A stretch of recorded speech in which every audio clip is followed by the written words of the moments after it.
How's it going, people? Sean Talks Wrestling. Let's talk about AEW Dynamite from yesterday. Yes, I know I'm uploading a day late. Had to watch the match. You know the match. Kenny Omega versus Son of the Viking. Had to watch it twice. I got an interesting opinion on that match. So let's start from the top of the show. Let's go back over the notes, everything like that.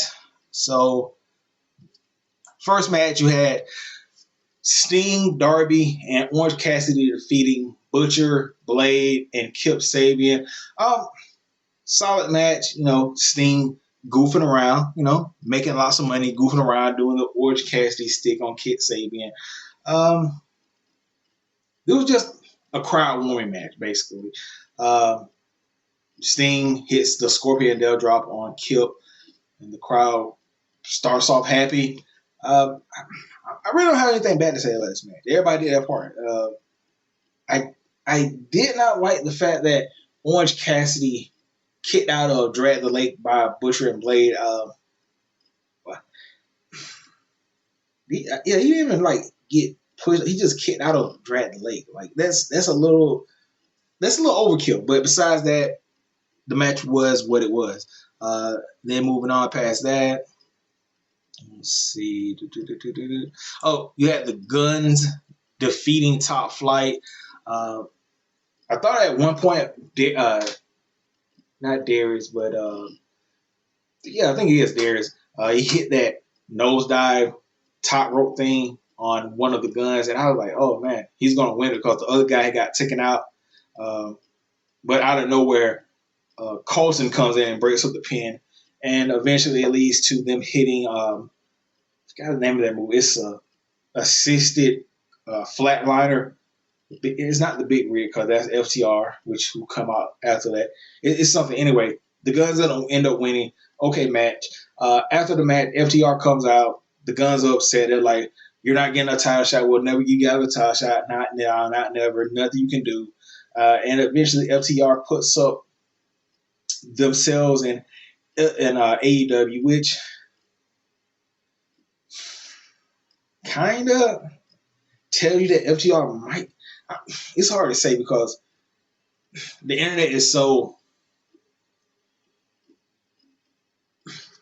It's the internet because, as you all know, Dax Harwood posted a picture of himself. He had a WWE contract, but that could just be curtain fluff, whatever, just to throw people off. And then there's a bigger thing when they win. So, at I guess Double or Nothing, we're going to get FTR versus the Guns.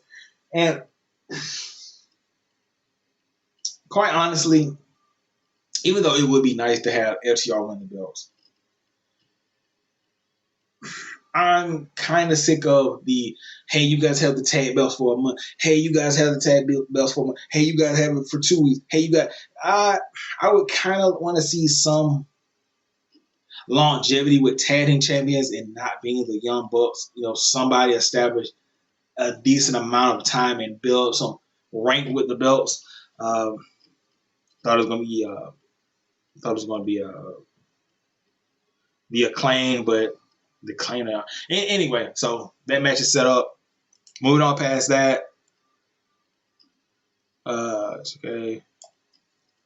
So you had Hook pretty much demolishing Stokely Hathaway in a no disqualification. This was good for, Stokely didn't get any offense in. Hook ran through him like a freight train. It did that, but as far as anything noteworthy, no, did it. I don't know what the storyline they're trying to prove here. Hook grabbed his arm and then he lied about it, so Tony Khan made a match to where he would have to face him in a no disqualification. First of all, why did they jump to a no disqualification match? That's just why not a regular? Obviously, the man's not a quote unquote trained wrestler, and you're automatically skipping to hardcore territory. That's a step above comprehensible, non-comprehensible. But anyway, let's ignore that. So backstage, you got the firm looking on, and Matt Hardy's telling ego that he needs to avenge the loss. He's gonna fight Hook for the FTW belt. And second of all, that's another thing. The FTW belt irrelevant now. Like Hook is just going out there winning matches. He's not saying anything. He's not doing anything. He's not having memorable moments, memorable feuds. He's just like, oh, he's on Rampage and he just chokes somebody out 5 minutes. And I get it. They're trying to do the whole Goldberg thing with Hook. It was hot for a second, and they lost it. They've completely lost it. It was hot for I think probably like the first 3 or 4 weeks, but now it's Hook. We know what he's going to do. Yeah, I think the thing people miss with the Goldberg push, eventually his opponents got tougher, and it was the adversity. Okay, he went from fighting Scrolls. Okay, now he's fighting a guy who's a little bit tougher. Okay, now he's fighting a big guy who's really strong, maybe as strong as him, and he's still overcome. Okay, now he's in the mid. Okay, and it progressed up on. It wasn't just scroll. Decent fighter. Scroll. Oh, he got 100 win on Scrubs. Aren't you guys going? Why? No, we aren't. He's being Scrubs. So anyway, moving on past that. Adam Cole comes out. He talks about, him coming back or whatever. Out comes, I know people were excited about it. I know they were. But think deeper. Look past this excellent Garcia match versus Page. Think past it. Think about what this may set up. You know it. You know what this is setting up.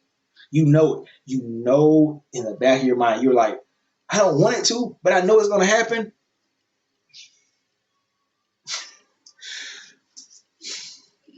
Chris Jericho, Adam Cole feud. Oh, you know that's going to happen because Garcia and Page aren't fighting on a pay-per-view. They're fighting next week on television. You know Jericho, he's going to get that match. He's going to get Adam Cole's first pay-per-view back as a face. And Jericho as the heel. And it's going to be a double or nothing. Jericho, Cole, pay-per-view. Get ready for it. Get ready. Don't be surprised when it happens. Don't be like, oh man, it should have been. No, don't even think it. Don't think it. No. It's going to be Jericho, Cole, pay-per-view. Just get ready for it. Don't even be like upset. Don't be, oh man, I can't believe Jericho. No, just accept it. Just breathe it in and embrace that Jericho and Adam Cole will be happening at the pay-per-view. I've already accepted it. I accepted that Adam Cole's going to get shitted on his first time back in a feud. So yeah, you might as well too. Then moving on past that. Let's see. Stu Grayson got defeated by John Mox. This match was pretty decent. Stu Grayson broke out of that Bulldog choke, which was pretty damn impressive. But in the end, Moxley hits the top rope double arm DDT. And like I said, the match was fairly good, but it's gotten to the point now where they're doing this Dark Order Blackpool Combat Club feud, and it's kind of sad. Like, Blackpool Combat Club is only 3 members. Dark Order is 1, 2, 3, 4. I think like 5 or 6 members, and every time they show up, they get their shit pushed in to no limit. I mean, yeah, they have good matches, some of them, but for the most part, Dark Order hasn't won one single match in this feud, and it's pathetic. Like, I thought Dark Order had some momentum when they first started, especially after the death of Mr. Brody Lee, but it's been squandered. No tag titles, no title in general, no meaningful feuds. And when they do get this is a meaningful feud. Dark Order, Blackpool Combat Club. You got the pieces here. You got Reynolds and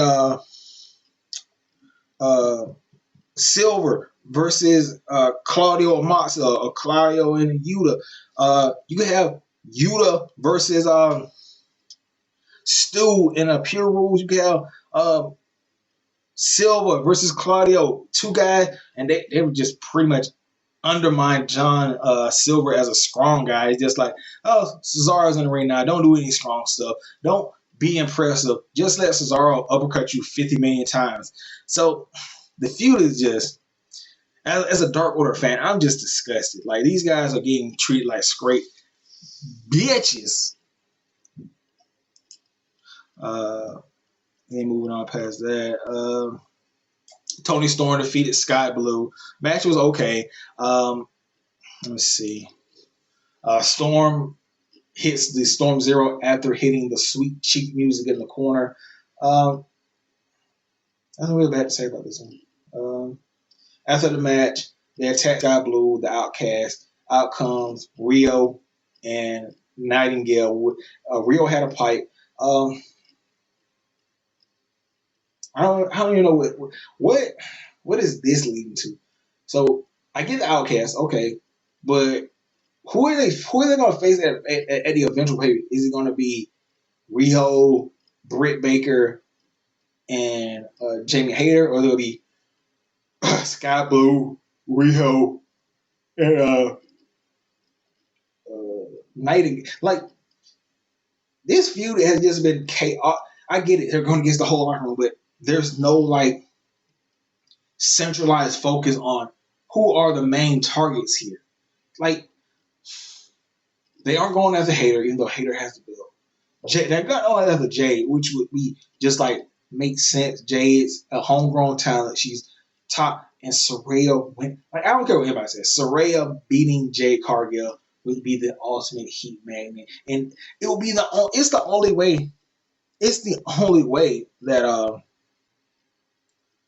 Jade would lose, and it would mean so. Her losing to Taya, if it does happen, it's just like, oh yeah, Taya came in, and yeah, Taya. Paige winning, especially, I'm not gonna go into the spiel, man, but yeah, that match happened. Let's move on past that. Oh yeah, Ricky starts. He challenged Juice, and he's like, Juice, I don't care. I'm over this. I'm challenging you to. This is more of a promo of I'm upset about the company. Like, it felt like, yeah, this company sucked. Like, that's how he was feeling, man. I don't know. Maybe he was just a good actor. But anyway, we'll probably get Juice versus Ricky Starks on Rampage, or some kind of like Bullet Club thing or whatever. Anyway, let's see. Oh, so you had the match that everybody's gonna be talking about. Kenny Omega defeated Son of the Viking, and although a great match, I had to watch it twice, and I had to sit there and think to myself, I'm a move guy. I love the move. I love, as Chase Oliver, I love the moves in the match. I love all the moves. But even for me, this was a little bit too much. And it's not like, when I say moves, I'm talking about chain wrestling. I'm talking about moves that go into that, moves that complement the story. Like, you got injured. I don't even want to go down the rabbit hole of what I'm talking about. But it just felt like these moves were just random and out of nowhere, and it didn't really provide anything into the match. Like, it was just a car. That's the best way, a car crash match. Like, Kenny, he was trying to tell some type of story, because there is a story here. I mean, Kenny's injuries led him to lose relinquish the belt. Viking picked it up, and he's been on a tear with it for 400 days. So now he's facing the man who conceded the belt due to injury.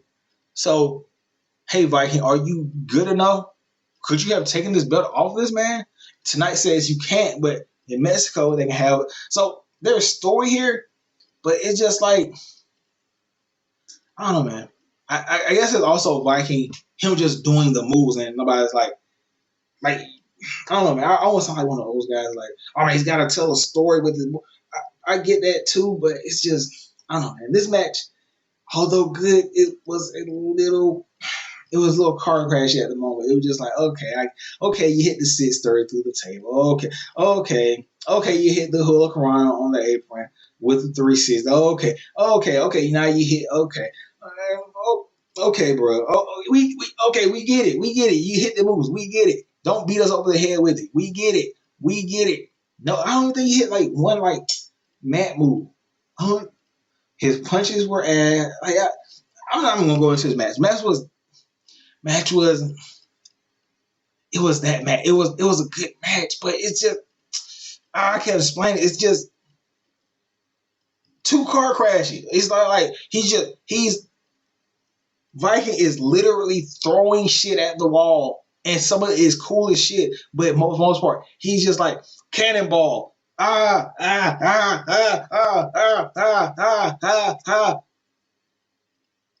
anyway, tell what you gotta think. I'm gonna go a little harsh. Did you enjoy the match? I think